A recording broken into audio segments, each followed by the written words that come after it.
Mr. President, Mr. Secretary General of the United Nations, Secretary General of the League of Arab States, Assistant Secretary General for Human Rights, distinguished delegates, excellencies, Bapak Presiden, Bapak Sekretaris Jenderal Perserikatan Bangsa-Bangsa, Sekretaris Jenderal Liga Negara-Negara Arab Sekutu, Asisten Sekretaris Jenderal Hak Asasi Manusia, para delegasi yang terhormat, yang mulia. 3 months ago,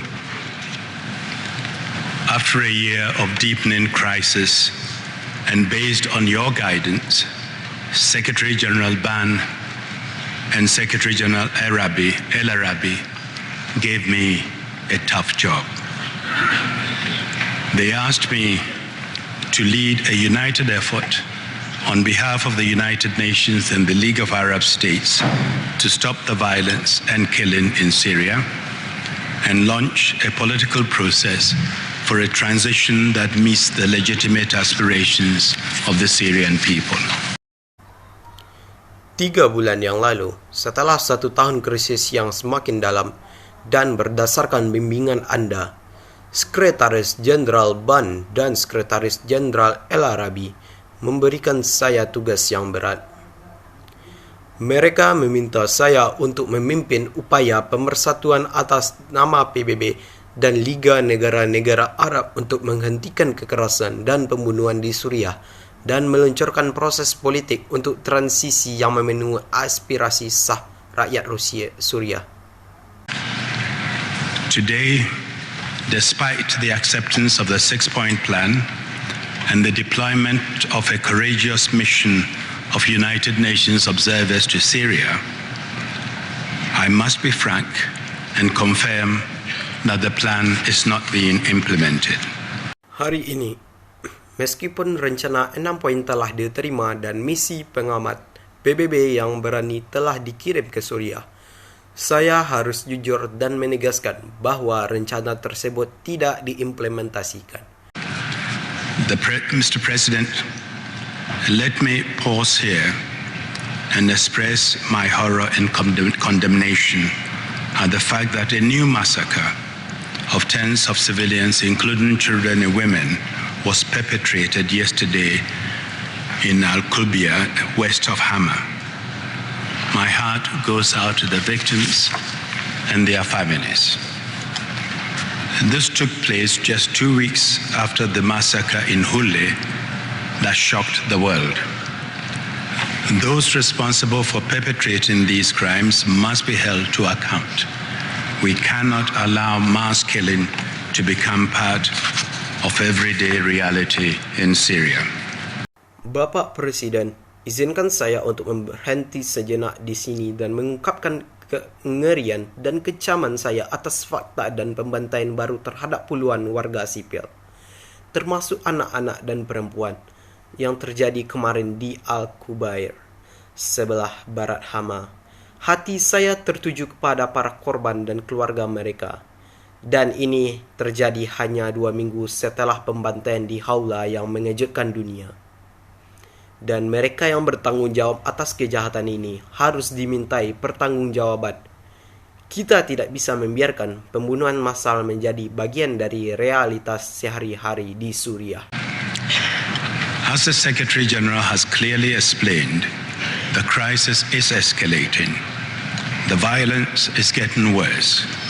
The abuses are continuing. The country is becoming more polarized and more radicalized. And Syria's immediate neighbors are increasingly worried about the threat of spillover.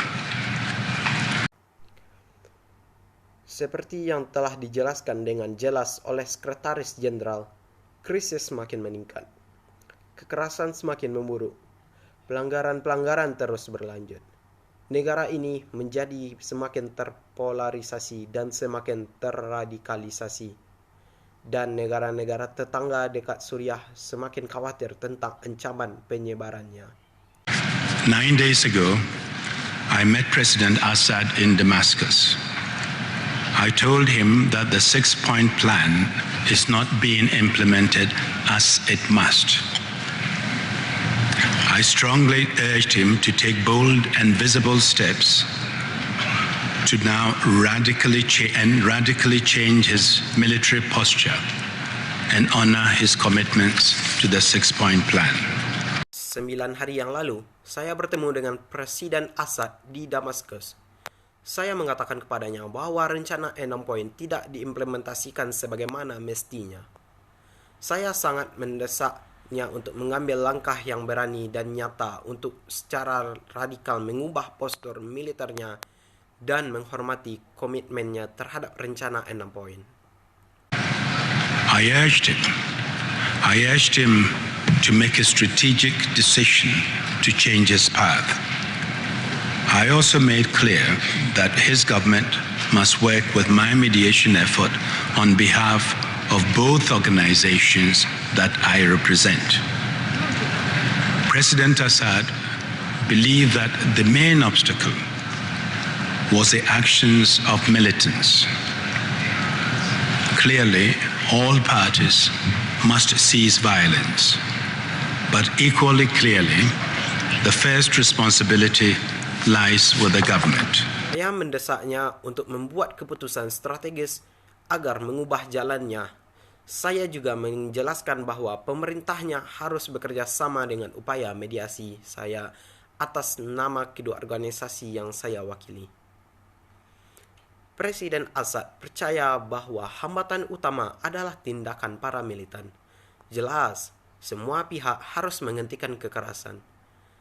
Namun, sama jelasnya dengan tanggung jawab pertama terletak pada pemerintahan. Since then, shelling of cities has intensified. Government-backed militia seem to have free rein with appalling consequences.